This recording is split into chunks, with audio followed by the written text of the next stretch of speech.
Apa kata beliau? Alhamdulillahi Rabbil Alamin. Kita coba lihat apa uraiannya tentang Alhamdulillah. Apakah sama dengan Alhamdulillah yang kita dengar sebelumnya? Atau apakah Alhamdulillah yang selama ini kita baca itu hanya penghias kata? Alhamdulillah, kalau agama sebelah puji Tuhan, ya. Ternyata hari ini Alhamdulillah yang kita baca hari ini bukan Alhamdulillah yang ada rasanya, tapi lebih kepada Alhamdulillah uruf tradisi. Mungkin keberhasilan ulama kita membumikan zikir Alhamdulillah sampai yang nyembah tepekong juga baca Alhamdulillah. Kalau ini Pak, apa kata beliau? Bada'a bilhamdi iqtida'an bil kitabil aziz. Satu kitab ketika dimulai dengan bacaan Alhamdulillah itu sedang mengikuti pola Al-Quran. Jadi Bapak kalau nulis kitab, nulis surat, nulis apa, mulailah dengan memuji Allah. Kenapa? Al-Quran itu permulaannya kulhu atau surah Al-Fatihah? Surat Al-Fatihah. Surah Al-Fatihah itu setelah bismillah langsung Alhamdulillahi Rabbil, langsung memuji Allah SWT. Dan ada sebuah hadis kata beliau, kullu amrin dhibalin la yubda fihi bilhamdulillah fahuwa abtar, fahuwa ajzam, fahuwa aqta. Ya, setiap urusan yang tidak dimulai dengan memuji Allah, maka dia ada abtar, terputus, ajzam, aqta artinya bersama, ya. Jadi jangan-jangan kenapa rumah kita tidak berkah, kendaraan kita tidak berkah, perjalanan kita kemarin-kemarin gak berkah, kita tidak memulai jalan dengan Alhamdulillah, ya. Apa Alhamdulillah itu secara bahasa? Alhamdulillah, tapi spiritnya apa? Berpikir positif. Ini baru jalan, ya. Ini sekedar bukan curhat, tapi ini potret orang kita. Kita kalau ada orang pelan-pelan pakai mobil, dia sudah nyamping ke kiri, itu masih dibel-bel nggak? Jalan masih luas di kanan. Saya sudah ke kiri Pak, samping saya orang baru keluar rumah sakit, nggak mungkin cepet-cepet, jalannya geruduk, nanti copot lagi obatnya kan, hasil tindakan dokternya gagal lagi. Itu malah kita diturakin sama motor-motor, udah nggak pakai helm, ngerikin orang lagi, ya. Ya, dengan semua kata-kata yang Bapak sudah paham kosakata itu di jalan, mulai dari kebun binatang sampai WC, semuanya keluar. Padahal jalan sebelah kanan masih ada, 2 mobil lagi juga masih muat. Itu kenapa orang ada seperti itu? Dia alhamdulillahnya baru tradisi, dia alhamdulillahnya belum sampai kepada kolbunya, sehingga ketika di jalan kesel dikit keluar kata-kata itu, kata GOBLOK, ya, BODOH, ANJING, keluar semua itu kalimat itu. Ya, mau balas gimana, mau dikejar gimana, ya. Kalau saya balas, saya kejar, tahu-taunya dia jamaah online, gimana Pak? Allahumma sholli ala sayyidina Muhammad.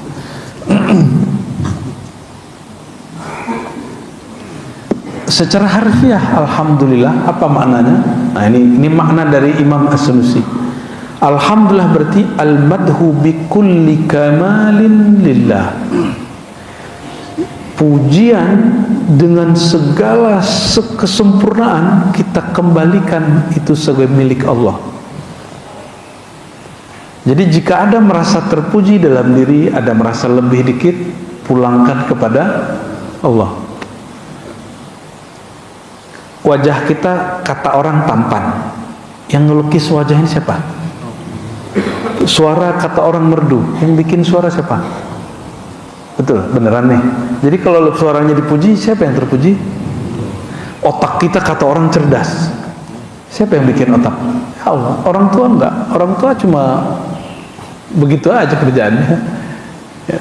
Cuma melakukan hubungan sakral itu. Dia tidak pernah bikinin hidung kita, nggak pernah bikin mata kita, apalagi membuat porsi otak kita, nggak pernah. Paling dia cuma asupan makan. Nah, Bapak Ibu Saudara yang makan Allah, Jadi alhamdulillah, ketika ada lafaz alhamdulillah, ada alif lam di situ, menunjukkan semua kesempurnaan milik Allah. Berarti kalau dibalik, ketidaksempurnaan milik kita. Saya sering kasih pertanyaan, Islam dan Muslim beda nggak?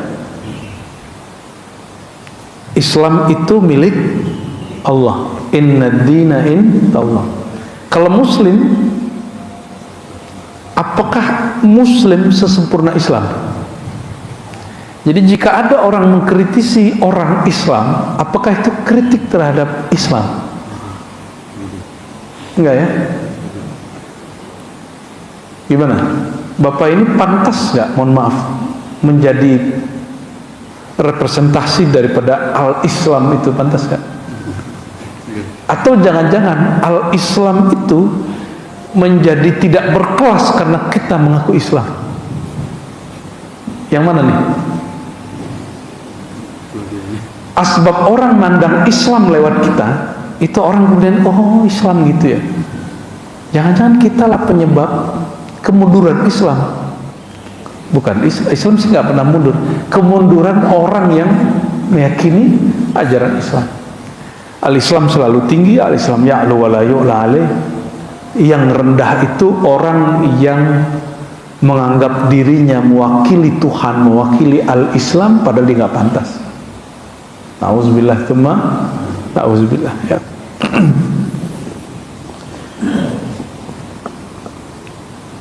لأن الكمال إما قديم فهو وصفه وإما حادث فهو فعله فالكل إذن له فلا يستحق المدح على الأخ سوى. Sempurnanya ada dua. Ada sempurna yang qadim azali, zatnya dan sifatnya. Ada sempurna Allah Ta'ala yang berkaitan dengan alam semesta yang baru tercipta, yaitu fiilnya, perbuatannya. Maka kita ini macet-macetan setiap kali long weekend ke suatu wilayah yang disebut puncak ya, menghindari macet Jakarta weekday, cari yang keindahan puncak, kita rela macetan ya, betul. Hari-hari berapa jam Pak ke sana Pak? Kalau kayak kemarin long weekend ini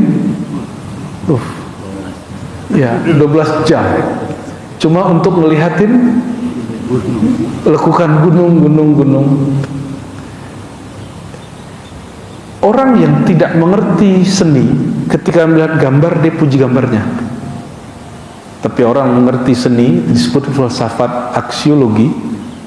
Ya, filsafat aksiologi. Maka dalam bahasa Prancis, filosofi itu disebut artis bahasa kita.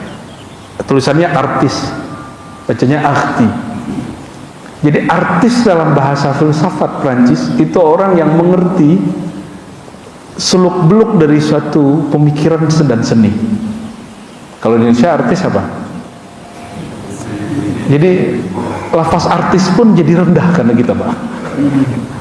Padahal dari kata art itu seni tuh. Nah, dan Bapak Ibu kalau udah bisa bahasa Inggris, belajar bahasa Prancis jadi mudah. Karena dahulu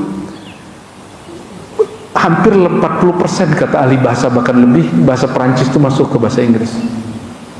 Wallahu a'lam bishawab ya. Yang pakar bahasa silakan dikaji ulang itu. Jadi baik kesempurnaan yang qadim azali, qadim pada zatnya, ya, azali pada sifatnya. Jadi beda nggak qadim dengan azali? Sebenarnya qadim azali itu sama, tidak dicipta, tidak berawal, tidak berakhir. Tapi dia hanya berbeda pada ibaratnya. Qadim pada zat Allah, azali pada sifat Allah. Ya, ini sebagian ulama. Kalau Imam Sanusi, dia kadang-kadang menyamakannya, kadang membedakan. Lebih cenderung menyamakan qadim dengan azali. Ya, jangan dibayangkan Allah itu qadim, lalu dia memunculkan sifatnya. Berarti dia berubah, benar nggak? Bayangan seperti itu membayangkan Tuhan berubah. Yang berubah itu makhluk. Maka qadim azali itu sama-sama ada, tapi dia memandang zatnya disebut qadim, dia memandang sifatnya disebut azali. Dia memandang perbuatannya, kita ini perbuatan Allah disebut ciptaan karya baru dan berubah-ubah. Maka pembatas kita ini baru, dicipta, karya, berubah. Allah itu bukan baru, dia azali, dia qadim. Nanti akan ada pembahasannya agak ramai di situ. Insya Allah ya. Ini tim khidmat kita sudah teler-teler nih Pak, nggak tidur semalaman ini. Saya pun leyeh-leyeh ketiduran juga depan musola. Masya Allah, udah kayak ahlu sufah kita tadi. Ngerasain tidur di emperan, nikmat sekali ya. Allahumma sholli ala sayyidina Muhammad. Lalu beliau kasih pertanyaan, apa hukum memuji Allah? Nah, ini ilmunya di sini, ilmu akidahnya sudah, sekarang fikihnya masuk. Apa hukumnya memuji Allah? Kira-kira gimana? Hukum memuji Allah apa? Sunat, mustahab, wajib. Apa wajib? Oke. Kalau sholat kan 5 waktu. Kalau memuji Allah berapa kali wajibnya? Seumur hidup. Coba lihat, beliau jawab ya. Apa kata beliau? Hukmu hadzal hamdi al-wujubu marratan fil umr. Minimal engkau memuji Allah sekali seumur hidup. Memujinya zahir batin, sifatnya yang qadim dan azali, begitu juga perbuatannya. Pujilah, berarti kita memuji dia pada zatnya, dia pada sifatnya, dan takdir kita. Pernah nggak muji takdir Allah? Pujilah takdir Allah walaupun sekali seumur hidup, kata beliau nih ya. Sama seperti haji. Ini menarik juga. Ini yang nggak pernah ada di kitab lain. Dia sampai memikirkan berapa kali sebenarnya memuji Allah itu wajib. Kata dia cukup sekali, tapi langsung dari dalam, langsung kolbunya yang memuji Allah subhanahu ta'ala, lalu ekspresikan dengan lisan. Maka alhamdulillah itu menjadi ekspresi mutlak dari kata syukur. Betul nggak? Ya. Lalu apa yang disebut syukur? Antara annal mun'im huwa Allah. Ini ijma' ulama ahli qalbu, ahli rohani. Engkau merasakan, melihat bahwa sang pemberi nikmat itu adalah Allah. Disitulah baru habis syirik seseorang. Dia nggak menyekutukan Allah lagi dengan atasannya, ya, dan lain sebagainya. Sama juga, ini Bapak Ibu nyadar nggak? Bersyahadat itu yang wajib sekali seumur hidup. Setelah sekali itu hukumnya hanya mustahab atau sunnah. Itu hanya pembaharuan. Maka di ribat kita setiap kali zikir kita memperbaharui syahadat. Bukan karena wajib, tapi ini sebagai adab. Jangan-jangan syahadat kita sempat rusak, kita perbaharui lagi. Mengikuti kalam Nabi, jaddidu imanakum, ya, perbaharui imanmu. Berarti ikrar kita perbaharui setiap saat. Jadi sebelum sholat, saya kan dengar-dengarnya juga telinga saya ke kiri kanan samping nih. Jarang sekali yang bersyahadat sebelum sholat. Coba biar sholatnya mantap, perbaharui syahadatnya. Karena syahadat itu istilahnya ikrar iman. Ikrar iman itu di kolbu, dan Allah hanya memandang kepada kolbu. Mantap kolbunya, takbir, sholatnya diterima oleh Allah Subhanahu wa ta'ala. Ya, walaupun gak khusyuk-khusyuk amat ya. Jadi syahadat berapa kali wajibnya? Sekali seumur hidup. Coba ingat-ingat syahadat kita yang pertama itu yang kapan? Maka ada pertanyaan, apakah syahadat sebelum balik diterima? Diterima. Namun setelah balik perbaharui. Waktu sunat diperbaharui ya? Waktu nikah diperbaharui lagi? Ya. Inilah sebenarnya kegelisahan satu kelompok yang niat awalnya benar, tapi kemudian menjadi kelompok yang eksklusif yang kita sering dengar namanya LDII. Ya. LDII itu mengamati bahwa syahadatnya orang Islam itu tidak sempurna. Mereka buat kajian namanya kajian mankul, tapi mengakuisisi bahwa syahadat mereka yang lebih sempurna itu juga masalah. Jadi semangatnya kita perlu puji LDI itu, tapi fakta di lapangannya ternyata berbeda dengan semangatnya. Jadi banyak orang semangat tapi perjuangan dari semangatnya berbeda dengan ketulusan semangatnya, ya. Jadi tidak semua orang berniat baik itu aktivitasnya baik. Masih mau lanjut? Ini baru alhamdulillah belum rabbil alamin. Wassalatu ala sayyidina maulana Muhammad sallallahu alaihi wasallam. Lalu beliau mengatakan rabbil alamin.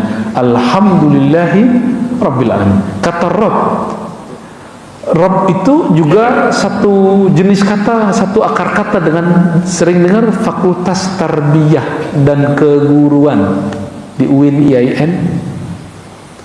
Tarbiyah itu artinya pelatihan pendidikan. Guru mendidik, atau kalau kita doa untuk orang tua, kama rabbayani. Apa arti rabbayani di situ? Menyayangi, ya. Sebagian mereka menyayangi. Oh, berarti kata Rabb diartikan di negeri kita dalam pengertian yang beragam.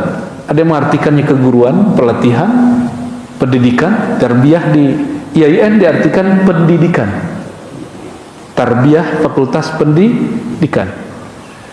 Sedangkan dalam bahasa yang lain kita sering doa, ya Allah ampuni orang tuaku dan sayang mereka seperti mereka menyayangi aku.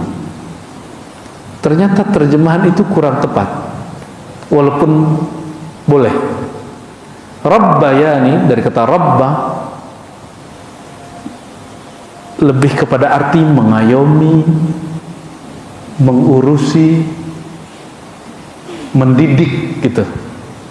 Makanya ada beberapa kasus anak-anak yang tidak dibesarkan orang tuanya itu protesnya ke saya. Ya, Ustaz, saya ini punya orang tua, tapi orang tua saya nggak tanggung jawab. Loh, terus kok marah-marah ke saya? Oh, maksudnya mau tanya katanya. Oke, kalau mau tanya kita jawab. Dalam kajian kerohanian, kalau engkau tidak disayangi setelah lahir, engkau sudah disayangi orang tuamu sebelum lahir. Engkau sudah dijaga, robbaya itu sudah dimulai dari dalam perut. Jadi ketika bapak-bapak ini tanya ibu-ibu, ibu-ibu ketika ada jabang bayi di dalam perutnya, dalam rahimnya, itu sayang banget gak? Dijagain beneran. Itu bagian dari robbayani, rob tarbiyah. Oke, oleh karenanya tarbiyah kependidikan dalam Islam tidak dimulai umur 7, 6, enggak.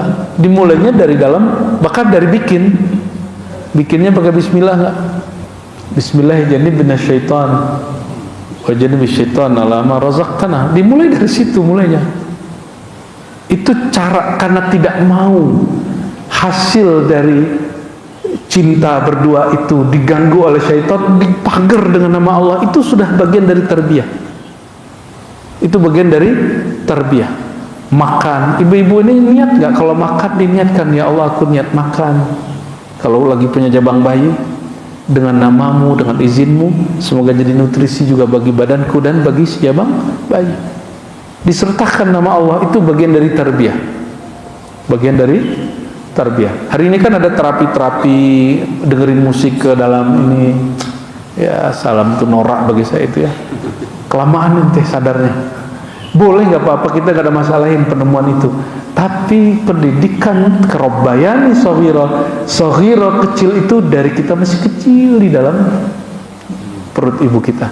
Ya, semoga yang telat kesadarannya itu menemukan Islamnya bukan hanya sekedar buah dari pendidikan orang tua, tapi kita cari sendiri. Dan saya berbaik sangka semua yang hadir pagi ini pada ngantuk-ngantuk ya, sebagian ngantuk-ngantuk itu karena ingin mencari tarbiyah yang sebenarnya dari Allah Subhanahu. Jadi Islam kita bukan lagi Islam turunan, tapi Islam kita Islam pencarian. Rabbil alamin, aslu tarbiyah naqlu syai'. Waduh, saya sudah mulai kabur Pak baca kitab. Harus mulai kacamata ini kayaknya. Naqlu syai' min amrin la amrin hatta yasira ila ghayatin aradaha al-murabbi.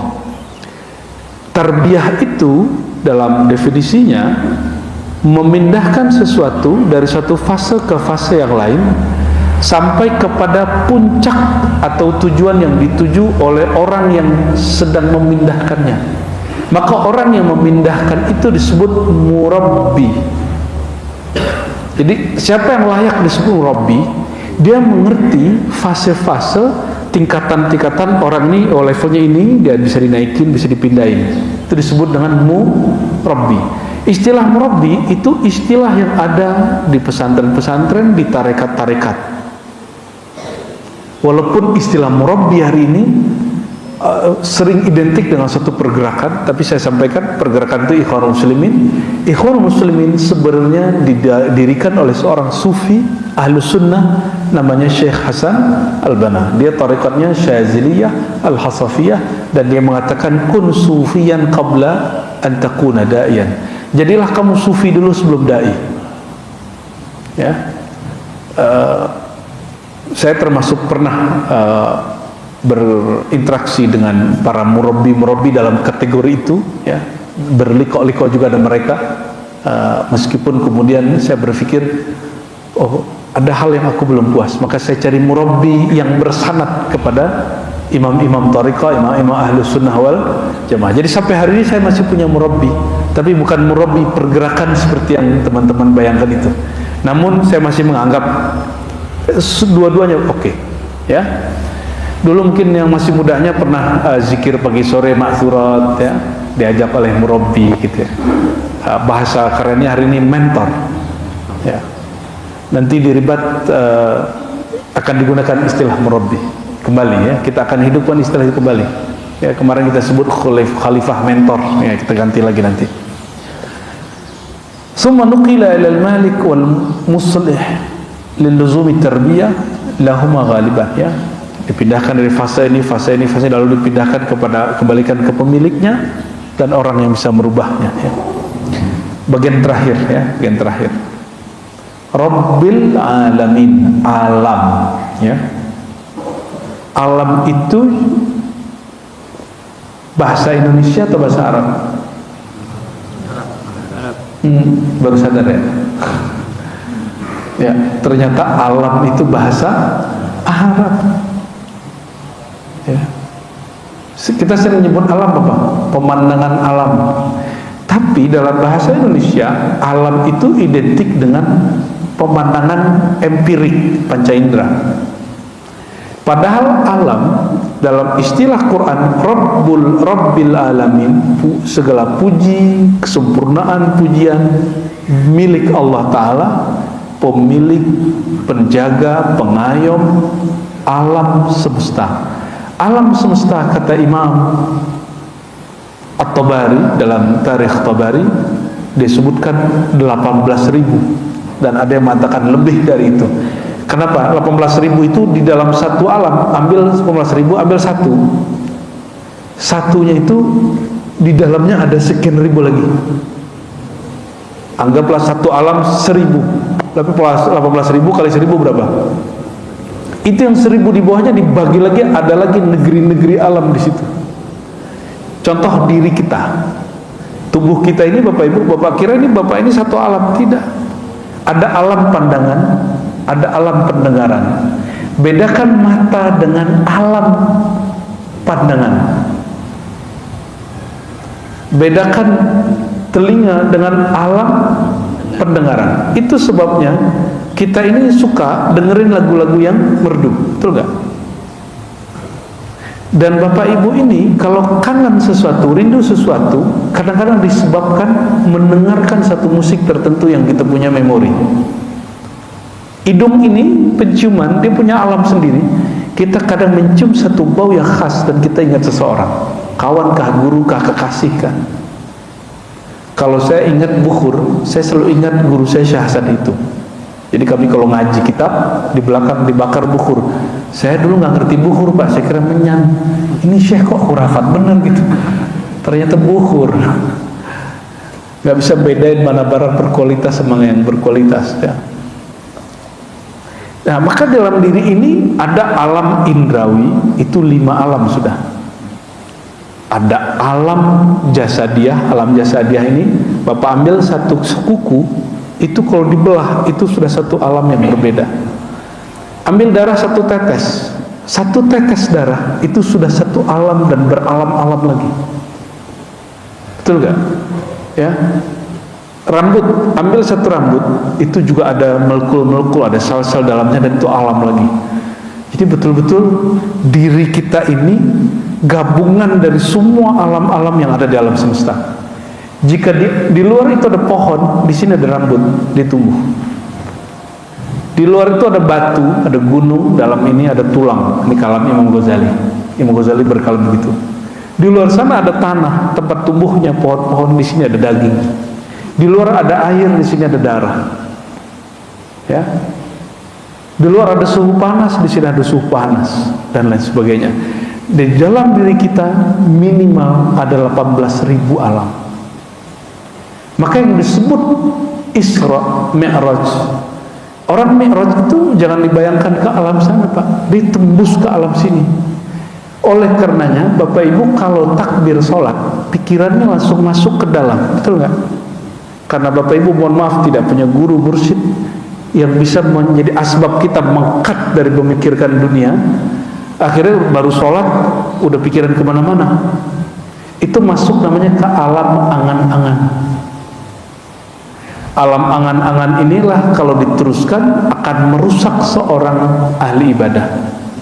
Nanti sibuk sama mimpi, sibuk sama pengalaman rohani, merasa takjub dengan mimpi sendiri, merasa takjub dengan pengalaman rohani. Lupa bahwa agama ini tidak dibangun dengan mimpi. Agama ini dibangun dengan akal yang sehat, wahyu yang murni. Bukan lewat mimpi-mimpi yang berasal dari angan-angan. Ya, mimpi yang terkonek sama wahyu baru diterima. Kalau mimpi angan-angan tidak masuk. Ya. Lalu beliau sebutkan di sini bahwa alam itu ada yang disebut alamul insan, ada alamul thair, alam burung, alamul khair, ya, alam hewan, alam makhluk hidup, alam jisim, benda kasar, ada alam namiyat, ada alam yang tumbuh, dan segala macam. Kalau dalam ilmu rohani, Bapak, ini diringkas, coba dihafalkan nih oleh sebelum pulang. Ada alam insan, insan kamil, kita ini insan. Di atas kita ada alam malakut, alam malaikat. Tapi dia masuk ke dalam sini, Pak. Orang masuk ke dalam dirinya, di dalam dirinya ada lapisan alam malakut. Disitulah kenapa Nabi bisa dialog dengan malaikat, para aulia bisa dialog dengan malaikat, anak kecil bisa melihat malaikat dengan izin Allah. Oke? Terus di atasnya lagi apa? Lebih dalam lagi alam jabarut.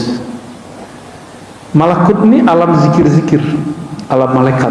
Sedangkan jabarut alam ilmu kemakrifatan. Ini jabarut itu artinya kerajaan Allah pada para nabi dan aulia. Di situ ruh-ruhnya para nabi, para aulia. Makanya Nabi Muhammad SAW naik ke alam jabarut, jumpa para arwah nabi. Ya. Bahkan sebagai nabi ada di alam malakut, ya. Terus di atas jabarut apa? Disebut lahut. Lahut itu alam ketuhanan. Maksudnya di situ orang akan mengerti ilmu tentang Tuhan. Dia ilah, ya. Colek. Udah dalam sekali tuh masuk alam jabarut ya. Alam carut marut.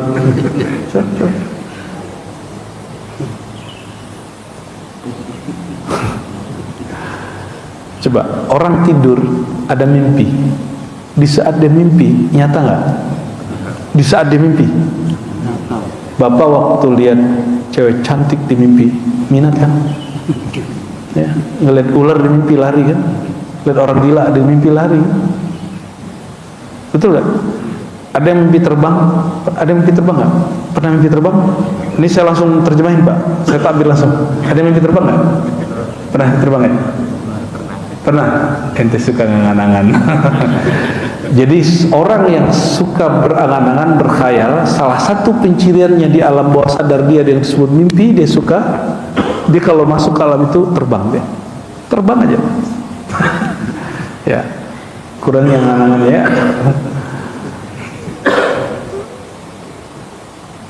Dan ciri-ciri hati kita jorok, ngelihat lawan jenis dalam mimpi, kemudian kita goda, bahkan mungkin melakukan hubungan suami istri di situ, mimpi basah.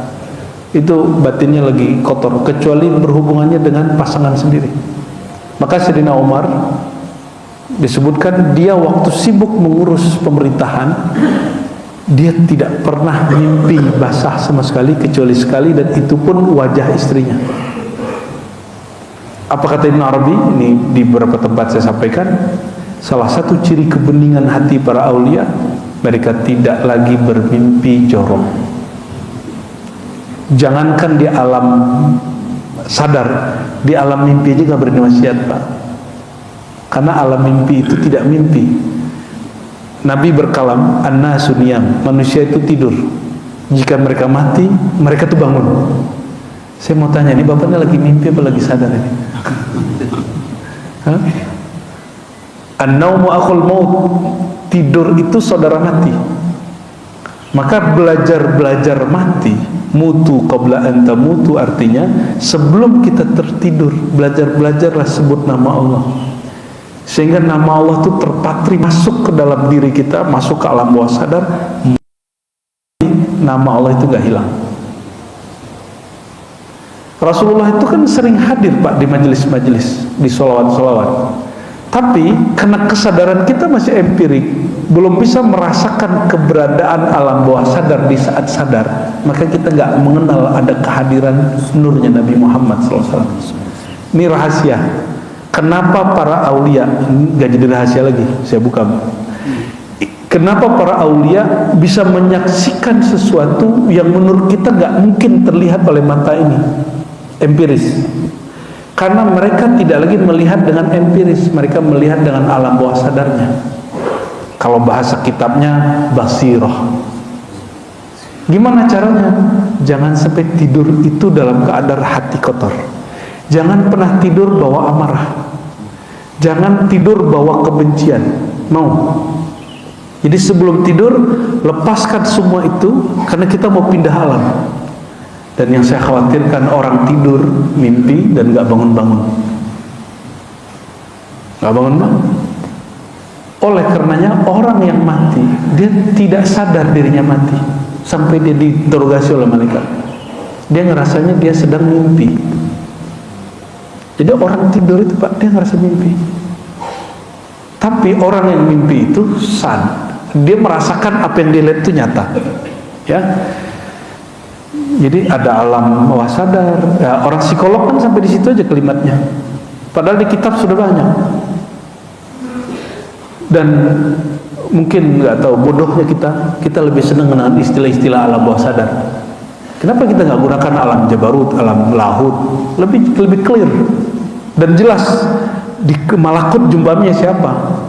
Di jabarut ketemunya siapa? Di lahut melihat apa? Itu ada, Pak, ilmunya. Kalau alam bawah sadar kan hari ini bingung. Pernah deja vu? Sampai hari ini psikolog dan kedokteran itu tidak pernah sepakat tentang apa yang terjadi saat deja vu. Kita nggak ada yang tahu. Sebenarnya dalam tasawuf sederhana aja. Tapi nantilah kita cerita itu ya. Ini bicara tentang alam-alam ya. Ini sedang di alam mana, Bapak Ibu? Alam sadar atau mimpi? Ya, karena mengikuti kalam Nabi, ini manusia itu sedang tertidur. Semoga tidurnya Bapak Ibu terisi dengan kesadaran. Jadi sebenarnya hidup ini mimpi dalam mimpi. Inilah yang dikatakan di Quran, innamal hayatud dunya la'ibun wa lahun. Dunia itu main-main, seperti main-mainnya mimpi. Ganti alam, semua yang dirundung orang ketika masalah dunianya hilang. Itu sebabnya banyak orang ingin ketika utangnya banyak, patah hati, ingin menyelesaikan masalahnya dengan mati bunuh diri. Tapi dilupa konsekuensi dari mati bunuh diri itu pindah alam, masalah lagi. Ya, masalah lagi dari sana. Kenapa kamu mati bunuh diri? Ya. Kita doakan jika ada sekitar kita yang mati bunuh diri, Allah ampuni, amin. Dan kita doakan di sini tidak ada yang bunuh diri, ya. Maka jangan pernah pukul-pukul badan saat lagi kasal, pukul-pukul kepala, lukai. Itu awal dari bunuh diri, awal dari orang tidak menghargai alam sadarnya hari ini. Semoga Allah Ta'ala menerima pujian kita. Coba baca Alhamdulillah Rabbil, ikuti maknanya. Ya Allah, Engkaulah yang maha terpuji, maha sempurna pada zatmu, pada sifatmu, pada perbuatanmu, pada alammu, pada semua apapun yang berkaitan padamu. Ya Allah, kamilah yang hina, Engkaulah yang mulia, kami tidak terpuji, Engkaulah yang maha terpuji. Kami pulangkan semua keterpujian kepadamu. Semoga Allah terima tahmid kita pagi ini dan bisa menebus kurangnya syukur dan alhamdulillah kita beberapa waktu yang lalu. Nasallallahu al-afwa wal afiyah lana wa liwalidina wa limasyayikhina wa lisairil muslimin wal muslimat wal mu'minina wal mu'minat al ahya wal amwat.